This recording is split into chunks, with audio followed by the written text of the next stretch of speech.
Thank you. Okay, so make sure I got everything lined up. All right, so as Derek mentioned, I work for Gateway Research Organization. We're an applied research association based out of Westlock. So we do a lot of small plot research and that kind of thing. And then extension events, information sessions and that kind of thing.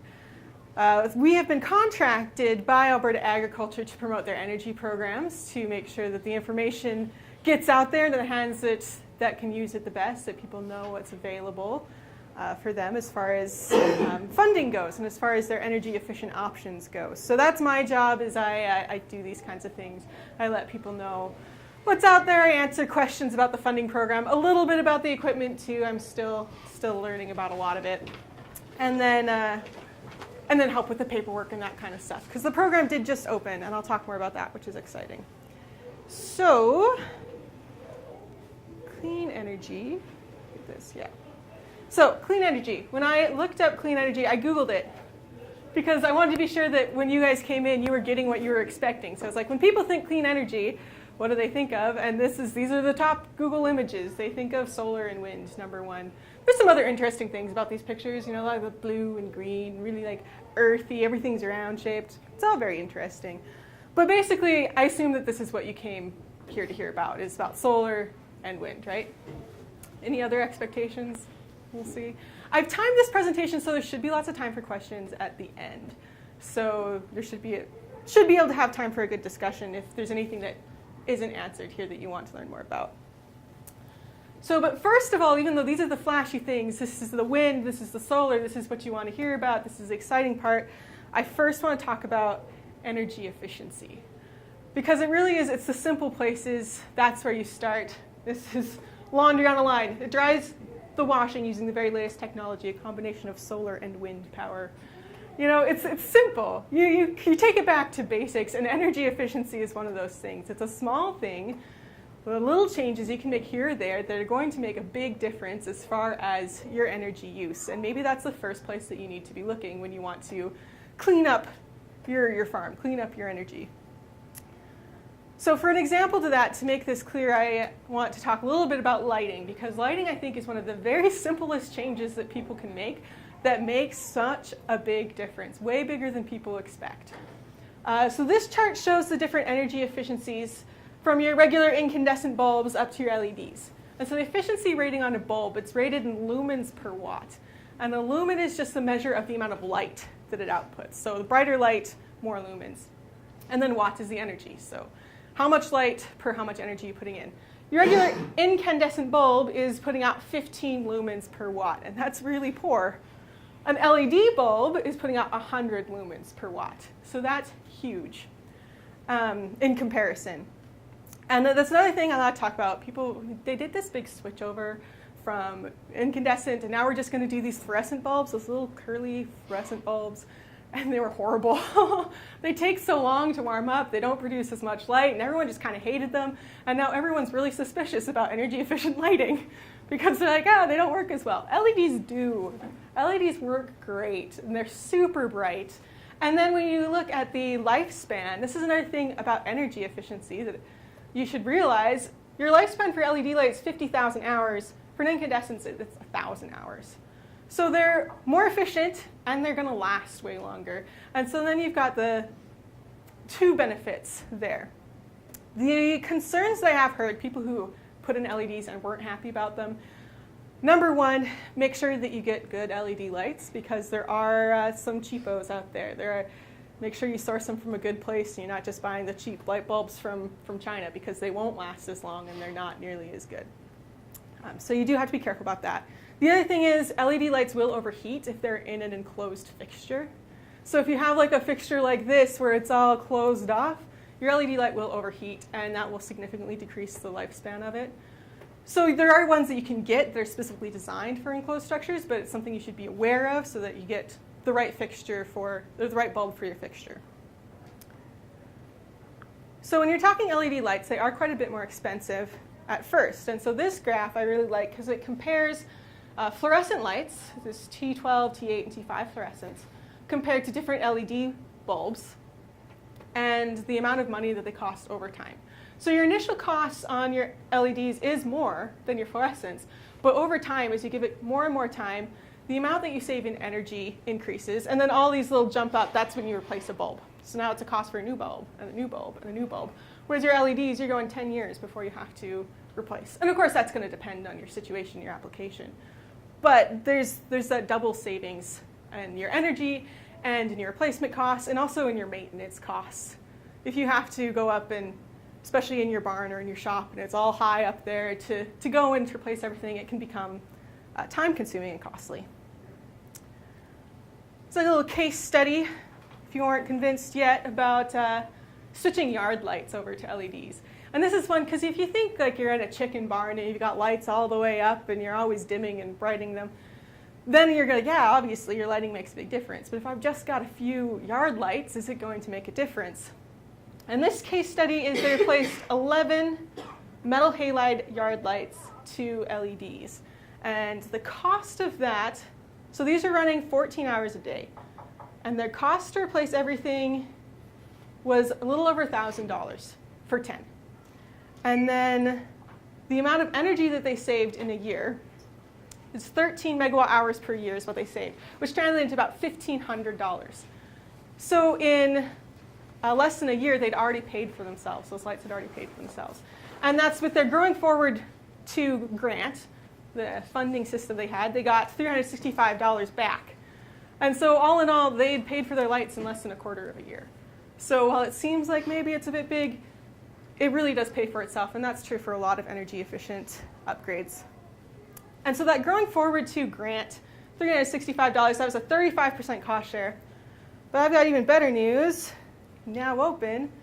The Farm Energy and Agri-Processing program that Alberta Agriculture has on, it opened on Tuesday.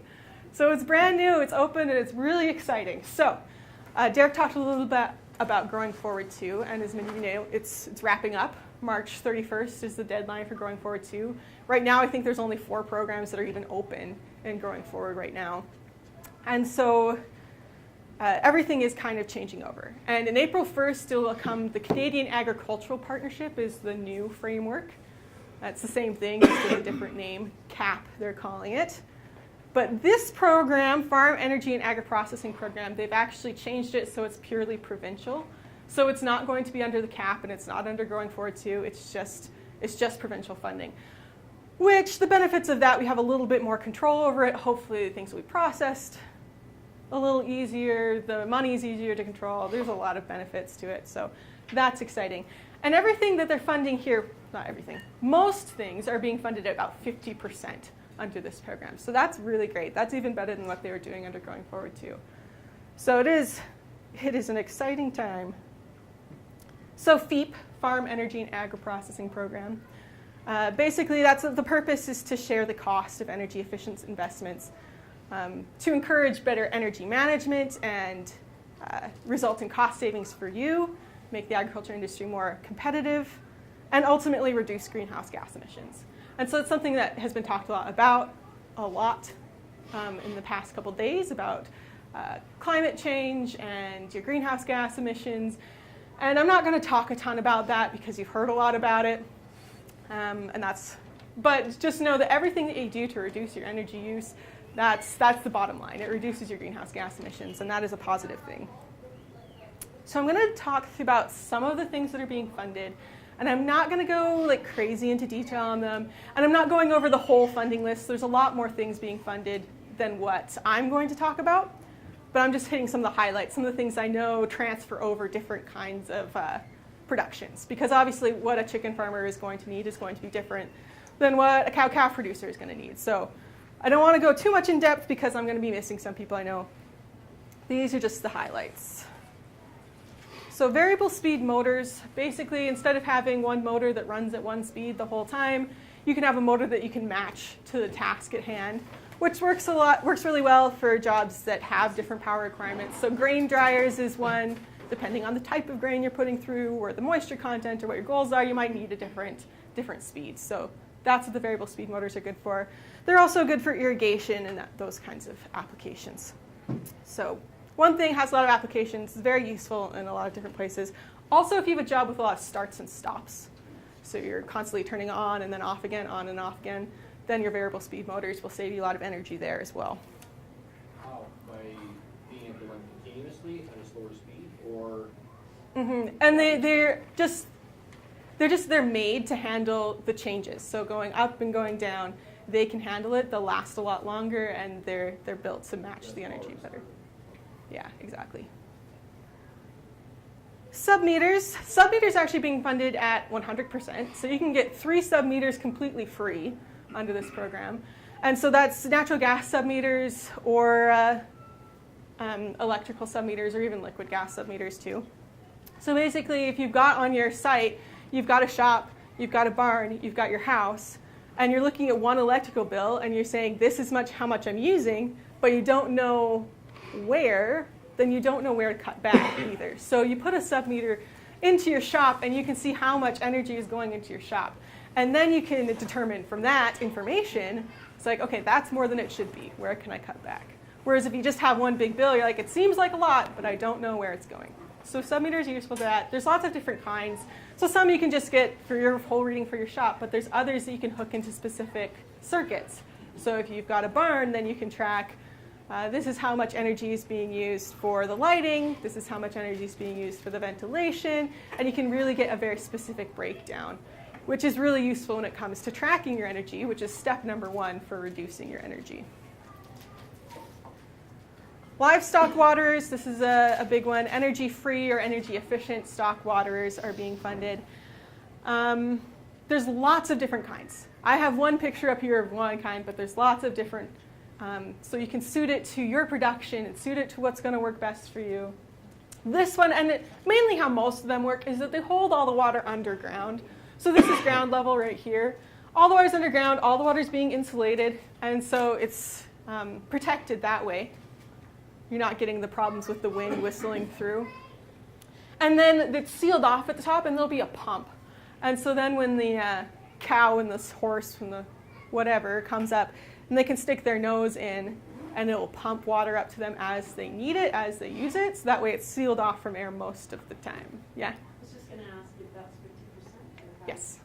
Yeah, this is being funded at 50%. Yeah, it's exciting. I know my dad's been thawing stock waterers this whole last month, and he's miserable. So I'm like, Because everyone that I talk to, a lot of people are really suspicious about this at first. They're like, oh, no heating element, how is it going to stay thawed? But it really does. And everyone I've talked to who has them is really happy with them. That would qualify also then, like if you're doing, like Cody was talking about integrating livestock onto your field. So if it's a place where you don't have power, you'd be going to this anyway. Would that still qualify if it's out in the field from a dugout, solar powered for the pump? Yeah. Yeah, it's going to depend what program you're into, just exactly how. These are looking mostly for permanent waterers. So if you want that water permanently there, location, but then out yeah. in the field where you don't have electricity from the grid. Yeah. Solar ones or whatever. And a lot of off-site solar, see, that's where it kind of depends on the application, which program you're going to be under, because a lot of off-site solar waterers, those are funded under the on-farm stewardship program. Okay. So there is funding, it's just which program you're going to be under is going to be which application you're looking for specifically. Yeah, but there's money there either way. So those are really great, and one that's generating a lot of interest right now. How many animals do one of these systems? And that kind of depends on, so like I said, there's a lot of different kinds, and so the amount of stock that you're going to have on it, it's going to depend which kind you get. And so I know lots work a lot better if you have tons of cows on them, because then they're always flowing and they'll stop them from ever freezing. So if you got lots, there's options for that. And I also know someone who uses one, they've got 25 cows on it. So you just find the one that fits the application that you've got. I have 2 of those, and they're double bowls. I think they're ready for 200 cows. But I only had, I think, 8 bowls, and it kept it free. But yeah, I would recommend at least 10 animals on each one. Yeah. And they're with the little maintenance. So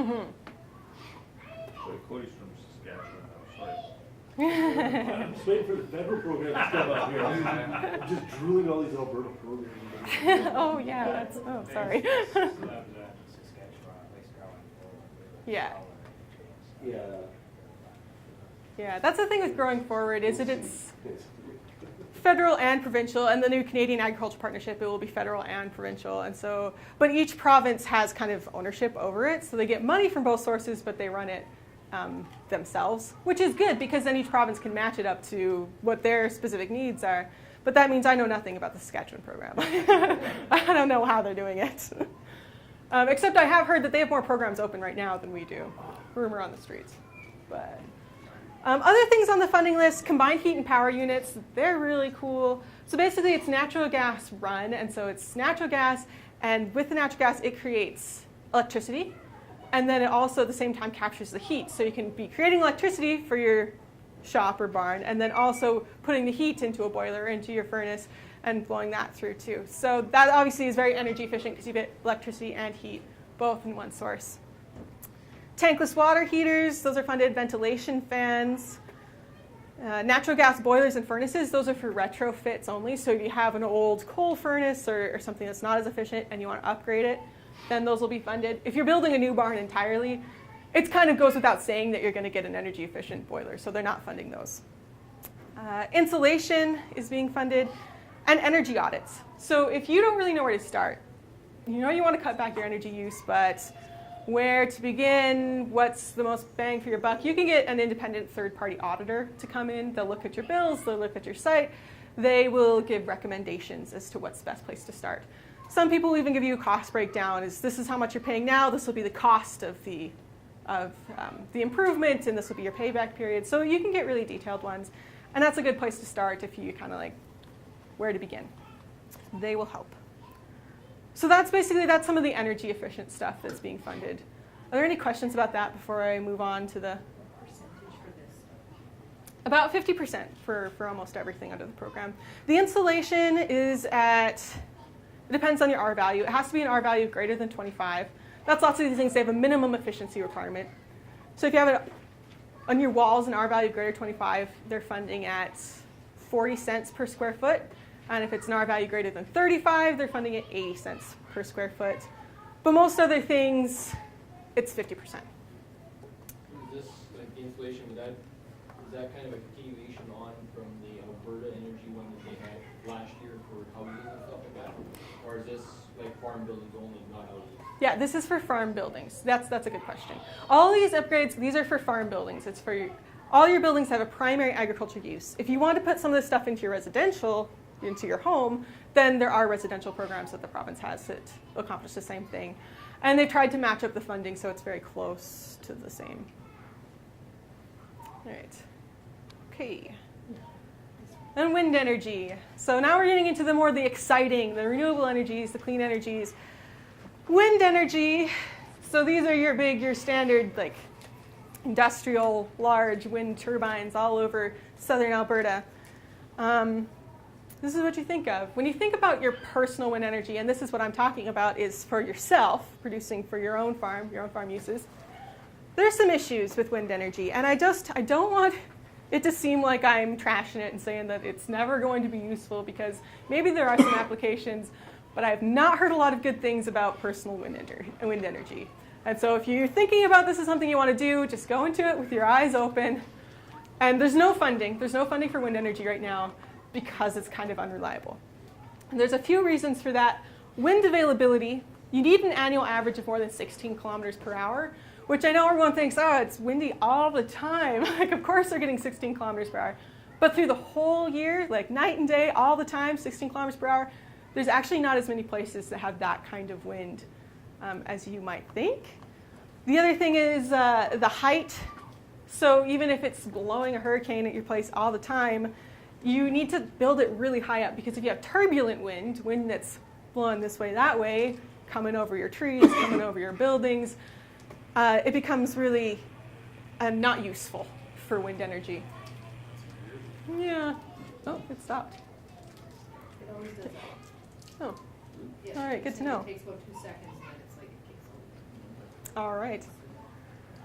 So to avoid the turbulence of the areas around it, it needs to be really, really tall. And it needs to be up above where you get wind that's just smooth.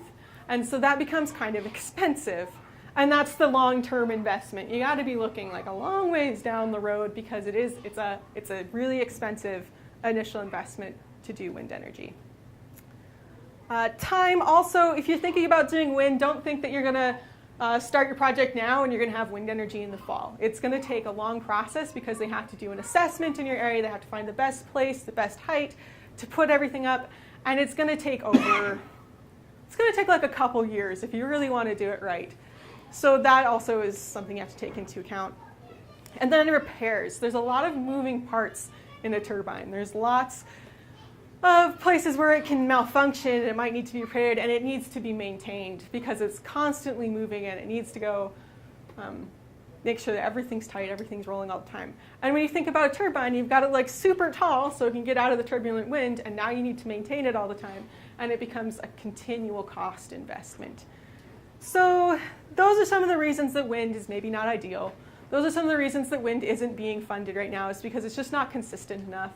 It can change, from this spot across the street. Your wind resource can be different, just based on topography, based on the buildings and trees around. There's lots of different factors that go into it. So it's too difficult for wind energy to be funded when there's that big of a difference from one place to another. And a slight change in the wind speed, even if you can barely notice it, it makes a big difference in the wind energy that's coming out.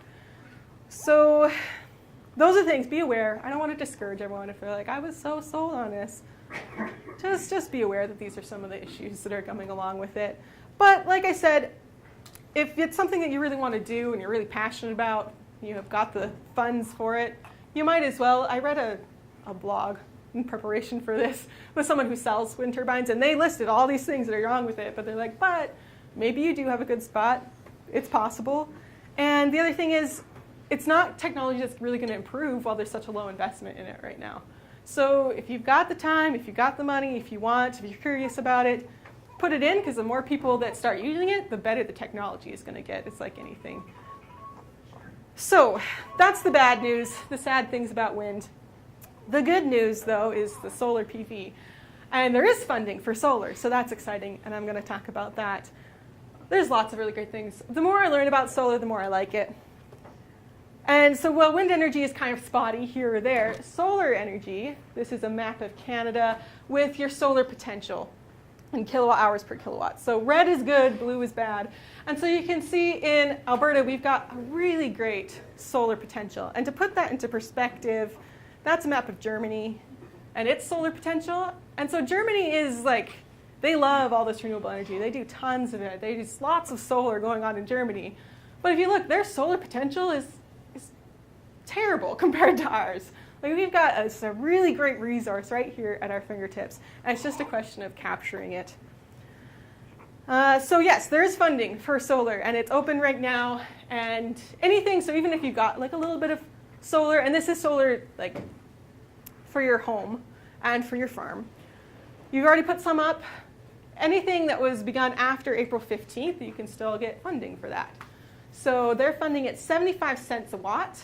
So that comes in at about 25 to 35% of your costs, kind of depending. So that's for the first 100 kilowatts. And then if you want to do more than 100 kilowatts, everything over 100 kilowatts, they're funding at 56 cents per watt, up to 27% of the costs. This you're talking about here is just Alberta Ag.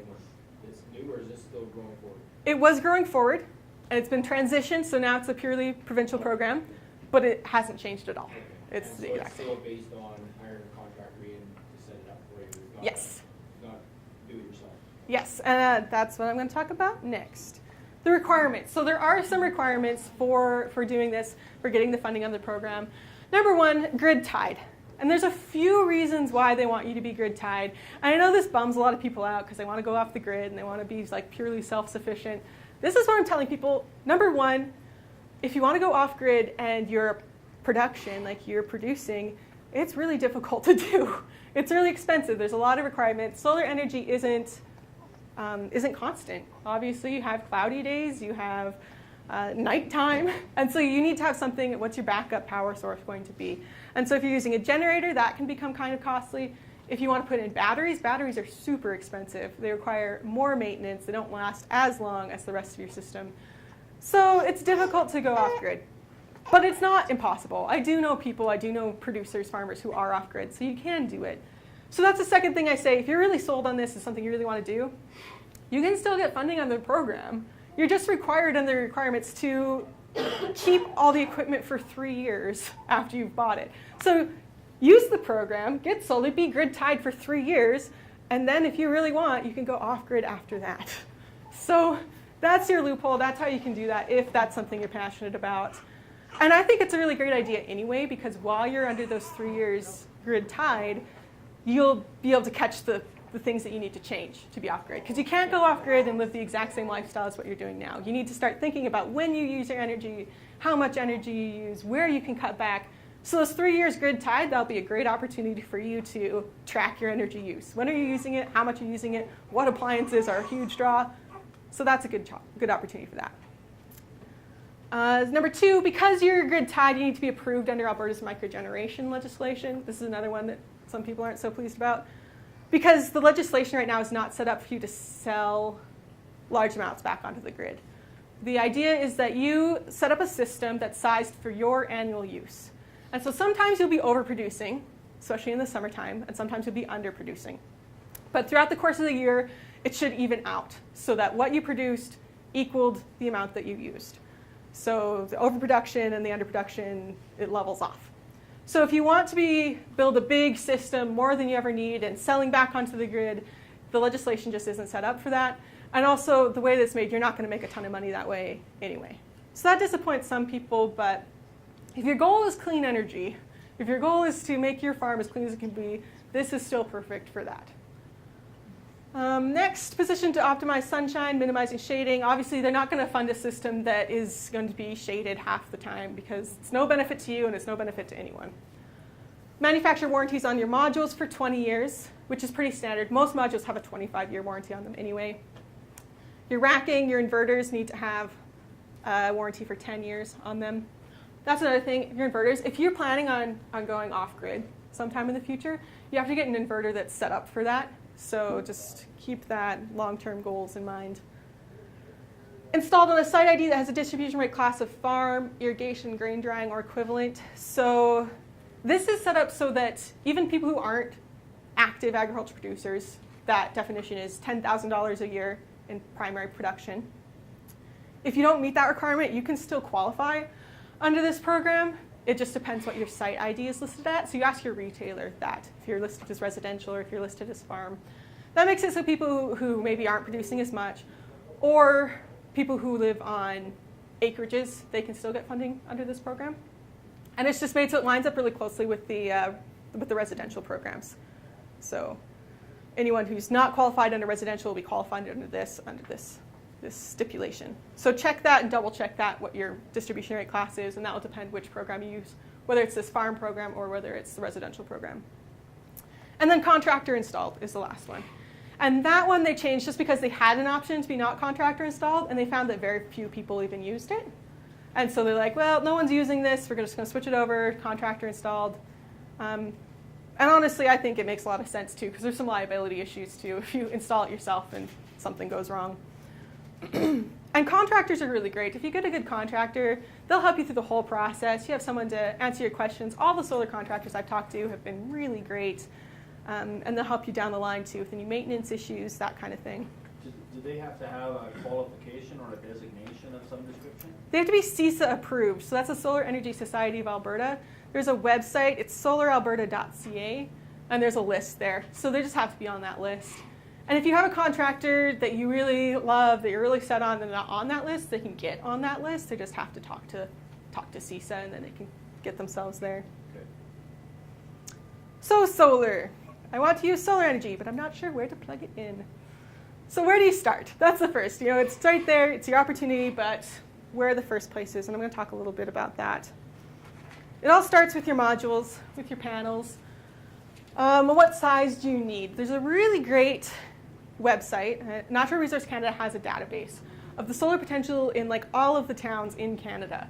So you just go in there and there'll be an Excel spreadsheet that you can open up, Control F, type in your town, and it will tell you what your potential is. So in Red Deer, the PV potential is 1,265 kilowatt hours per kilowatt, and that's for a year. So if you take your yearly energy use, which the average energy use in a residence for just a home in Canada is 7,200 kilowatt hours per year. So your farm, you'll probably be using more than that. This is just an example. So you take your energy use, you divide it by your PV potential, and that will give you the size that you need. So for an average home in Red Deer, they'll need about 5.7 kilowatt system installed. So that's about where you're at. So you can do that just to find out your own size if you're looking. And everyone wants to know, what does that translate into size-wise? So I put a picture here. This is a 9 kilowatt system right here. So this is powering a farm south of Edmonton, and it's 9 kilowatts, and they've got it ground mounted. And so if you think just our residence would be 2/3 of that, about 6 kilowatts. So yeah, that should fit on your roof pretty easily. And even if on your own farm you've got a big barn, big shop, that should fit on your roof pretty easily. So that's not a huge concern. Some people think, oh, it's going to take way too much space. It's not actually as big as you think. If you're looking yourself, obviously your contractor is going to take care of a lot of this stuff. That's why I recommend just make sure you find a good contractor, because they're going to help you through this. And also for the funding part, contractors will fill out your funding application too, because they've done it all, they know how it works, they have all the information you need. So they'll put it in and it becomes relatively stress-free for you, which is awesome. But if you're looking kind of yourself, just before you talk to a contractor, you want to get an idea, and you end up seeing something like this. This is a little spec sheet for a solar module. And it's saying it's going to put out 270 to 295 watts for one of these. And you say, oh, that's good, I'm only going to need these many. And then your contractor says, no, you're going to need more than that. Here's why. It's because these are tested at what they call standard testing conditions, which is like your optimum sunshine, optimum temperature. And so you're really only going to be getting this output, this 290 that they claim, a couple hours a day.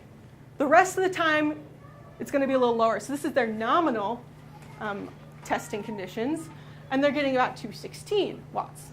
So it's a pretty big gap, and so that's why you might need more modules than what you'd initially think. Just because of that, they obviously like to sell them as producing great amounts, which they will at great times of the day. So now you've got your modules, where are you going to put them? There's two options. Are you going to roof mount them, or are you going to ground mount them? There's pros and cons to both. Roof mounting is a little cheaper, so that's nice. And then you've already got the space there anyway. You're not taking any space out. The downsides of roof mounting is you can't control the tilt as much. So your optimal tilt would be latitude, or latitude plus 15 degrees. Throughout the whole year, that's what's best. So if you're putting it on your roof, you're kind of limited. Your tilt's going to be whatever the tilt of your roof is. Generally, the cost savings of mounting it outweighs the amount of energy that you lose from that little bit of tilt difference. So usually that's the route people go. Also orientation. Maybe your roof isn't exactly facing south. Maybe you're a little east. Maybe you're a little west. Obviously south is the direction you want to go, but a little bit tilted one way or the other versus the cost of ground mounting, that's going to be up to you. You can discuss that with your contractor. Orientation, again, south facing is optimal. Anything will be funded all the way up to due west, due east, because sometimes you're limited in what your choices are, but really do try to get that south facing. The other thing with roof mounting is you have to think about, when is your roof going to need redone? Because it becomes a lot more expensive to redo your roof when you have to take all your solar panels off of it. So if you're looking at redoing your roof in the next 5 years, do them all at once. Do it all at the same time to make sure that you're all in sync that way. Tilt angle, again, you want latitude. There are some that you can get where you can move them through different times of the year. You can tilt it to the optimal tilt. There are also tracking kinds where they'll follow the sun, which is really cool and exciting, but the downside to that is then you have moving parts that can malfunction, so you have to be prepared for maintenance. The ones you move yourself, that's fun too, that's pretty cool, but people get tired of moving them. It's kind of just what people say, it becomes too much work. So yeah, it just depends how avid you are about watching your solar energy. But shading, it's critical to avoid shaded locations. And when your contractor comes out, they'll do an assessment, different places in the yard to see what kind of buildings might be in the way, what kind of trees might be in the way, because it makes a big difference. And then your distance from your electrical panel. If you have two choices, and these are really good, this one's close to the electrical panel, this one's far, always choose the ones close. You're going to save energy on, or save money on the wiring. So try and think about how far from your panel you're going. Next is your inverters. So solar energy is all coming out in direct current, whereas everything in our grid runs on alternating current. So it needs to be switched, converted over from DC to AC. So that's why you need an inverter. And there's two main kinds of inverters, microinverters or string inverters. So a string inverter, after your whole array or a whole string of them, you'll have one inverter. So they all feed into one inverter and they switch over once. Whereas a microinverter, each panel has its own inverter right at the end. And again, so a microinverter is good because each panel is kind of on its own. So if one panel's malfunctioning or one panel's kind of shaded, then it's just that panel that's affected. Whereas if you have the whole string and one of them's not really working or shaded, then the whole string is kind of drugged down by that. So that's why you might choose to go with a microinverter. The benefits of a string inverter is that there's only one of them. So that's only one place where it can malfunction, whereas micro, you got lots of different places where it could go wrong. Also, it's a little cheaper to do a string inverter, just have one inverter, than to do the microinverters. So again, you just weigh out what your goals are with your solar to see what's going to work for you. Grid interconnection, like I said, if you want to get the funding of the program, you have to be tied to the grid, at least for 3 years. It's good because then you have this backup. You always, and it transitions so smoothly. When you're overproducing solar, it goes onto the grid and you're using all your solar energy. When you're underproducing, you just switch over and then you're drawing electricity from the grid. And so it's seamless and it's very easy. And you always have that backup for the intermittent nature of solar energy. It would be really costly. High energy users, it would be expensive to leave the grid because you need all those batteries and that requires a lot more maintenance and batteries are expensive and all those other things. So it's nice to have the grid as your storage system. And then, for power outages, I forgot to mention this. When you're grid tied, when the grid goes down, when the power is out, your solar goes out too. And that's a safety feature because you don't want to be feeding energy onto the grid if there's potentially a lineman out working on that wire. So it has to go down for safety reasons. And so if you're concerned about that, you're like, oh man, I wanted solar for when my power goes out. You can get a battery backup for that. If you're just doing like 1 or 2 batteries for those power outages, then that's not too bad. Or you can just get a regular generator for when your power goes down. But be aware that that is something you're going to have to deal with. And then finding a contractor. So I've talked a lot about this, and like I said, I know a lot of really great solar contractors. So I think it's well worth your time. But you do need to make sure that you find a good contractor. It's like anything else. If you go into a project, you need to be sure that your contractor is reliable and trustworthy. And so like I said, they have to be CISA approved. So there's the website, solaralberta.ca. There's a whole list. That's what the website looks like. So that's the homepage, and then just find solar providers right there. You link it down, there'll be a list where they work out of. And so it's pretty easy to find someone. The only thing, do make sure that you ask for and check their references. Just because they're CISA approved does not mean that they're a great contractor. So ask for references, check their references, and make sure that you get good quotes from them. So when they come, the nice thing about contractor, they will do the permitting. So all your electrical permitting, your building permitting, they know how that process goes. They'll get that done for you. Your microgeneration approval, they'll get that done for you. Your funding application, they'll do that for you. And make sure that you ask them when you get a contractor, like, you're going to do all this stuff, right? And most of the time, they'll say yes. And so that's really nice because sometimes this mountain of paperwork can seem a little overwhelming. So this makes it easier. So when you're looking for a quote, I've heard a lot of people give me like outrageous quotes that they've gotten from their solar contractors, something that's like crazy high or way lower than what it should be. And so it's kind of like suspect. It's like, what's real? And so when you get a quote, make sure that they, number one, visit your site. If they're giving you a quote and they've never been to where you live, they have no idea what they're talking about. So that should be a red flag right there. Because they need to come, they need to see what your potential is, they need to see where your electrical panel is, all those things factor into it. Other thing, make sure they include the costs for their permitting, costs for all the equipment, all the installation, all their labor fees, and then any maintenance or operation costs going to be down the road. Which is a nice thing about solar, unlike wind. Wind needs constant maintenance because it's constantly moving. There's not a lot of moving parts in solar, so your maintenance costs are actually pretty low. It's not a huge deal. But make sure that you do make sure that they're factoring all the same things into this quote so you get something that's accurate.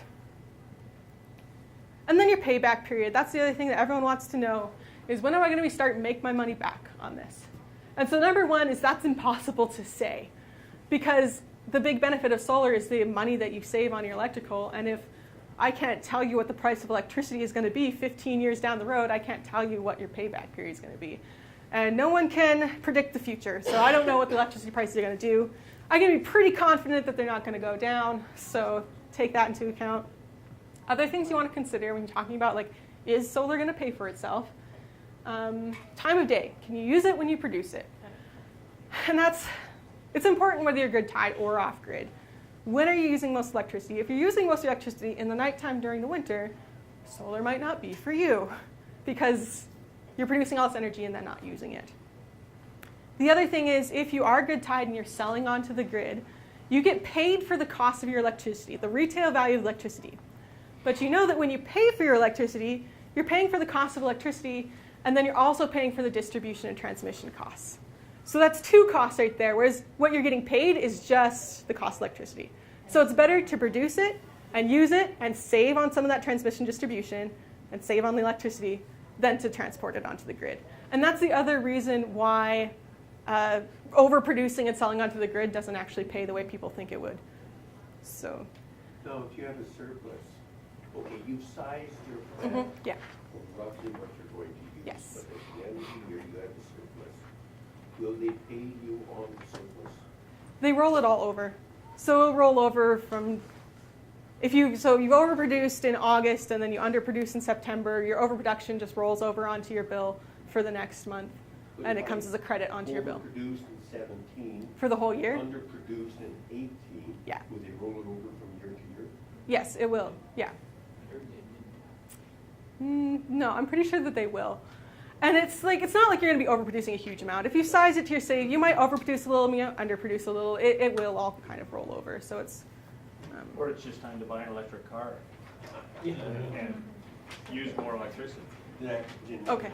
All right. Wait and drive. Yeah, and so when you're thinking about your production, what's your tilt going to be, your aspect, your shading? Do you have a good potential? If you do, then it's going to be a quicker payback period, future electricity prices. Oh, and your modules reduce their output each year. So 20 years down the road, your modules aren't going to be producing the same amount as when they're brand new.